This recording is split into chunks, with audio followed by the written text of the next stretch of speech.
Assalomu alaykum, musofir oilasini kuzatayotgan aziz opa-singillar. Qandaysizlar? Sog'lig'inglar yaxshimi? Bizda o'tganda mana qonlar yog'ib qo'ydi. Kecha ham rosa yog'di. Qonlar ko'pligini qaranglar. Eshik shim sovuq. O'ta sovuq. U xolam ko'ryapman. Issiq kiyinib ketyapti. Dash ko'chaga chiqib bo'lmagan darajada sovuq bo'lyapti. Nimada -36 ko'rsatyapti-yu. Telefondan qarasangiz.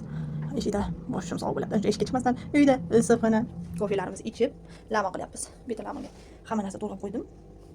Kofeni ichib lamon qilaman.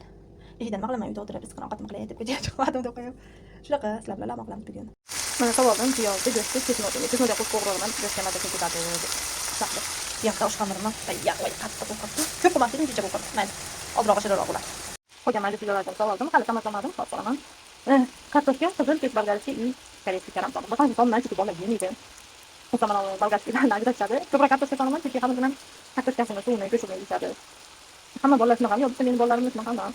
Kommentariy yo'qlar ham suvi hamada kartoshkasi go'shtini yeydiganlar bor. Tomat solishimdan oldin bitta beriga tashlab demak keyin un qilib aralashtirib keyin solaman. Haligi bilasizlar, lamonni qaylasi qo'yiq bo'ladi-yu.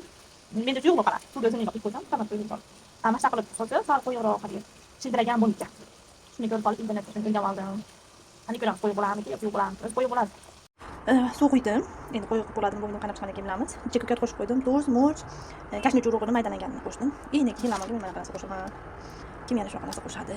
Lamonga hid, ta'm beradi. Zo'r narsa yaxshi ko'raman. Men bitta soldim. Men ovqatimni bitta yedim. Shu yerda reklamani yapib bo'ladi. Reklama o'zim, ya'ni o'zim kanalimga obuna bo'lib, like bosib, podpiska bosib, kommentariylar yozib, meni qo'llab-quvvatlab turinglar. Shu like bosishamikan, kommentariy yozishamikan deb videolar qo'yaman. Harakat qilyapman, yaxshiroq qilishga. Endi qo'ldan kelgancha endi bu hobbim. Jamoat bo'lamanman, lekin like, podpiska bosib qo'yinglar. O'zimga o'xshagan yaxshi qizlar deb qo'yim. Shunaqa orada go'sht olib kelgandik, maydalab qo'ydim. Bu yoqda xamirni ham kesishga tayyor qilib oldim. To'g'raligini ko'ryapsizlarmi? Qattiq. Hozir endi shuni buntalaymiz. Qani, ketdik. Mana buntalab olib qo'ydim. 2 etaj bo'ldi, 2 etaj. Endi tindirgani qo'yib qo'yamiz, keyin yayamiz, pishiramiz, keyin yeb olamiz. Mana bu yerda qilib eshib oldim. Eshikka bog'ib berib olinglar. Eshikka oma bir xilda chiqqanmi? Juda telefonni yaxshiroq ko'ryapti. Quloqqa eshadigan lamon eshikda o'zi ham qaranglar. 5 yo'q, 10. Nima deysizlar? Mana hamma ham pishdi, bog'ib berasizlar degan. Endi ustiga qayla qo'yamiz. 5 mi yo 10 mi? Mana pishdi. Pishdimish, mana qaylasini qo'yib oldim. Ko'kat yo'q ekan. Omaddan esimdan chiqib qolibdi, shu quruq ko'kat bilan murch sepdim. Pishdi mana nakonyesda, endi yeymiz endi. Maza qilib yoqimli ishtaqa. Men bilan birga o'tirib ovqat yetganlarga, men bilan ovqat pishganlarga like, podpiska esdan chiqmasin. Kutaman. Rahmat.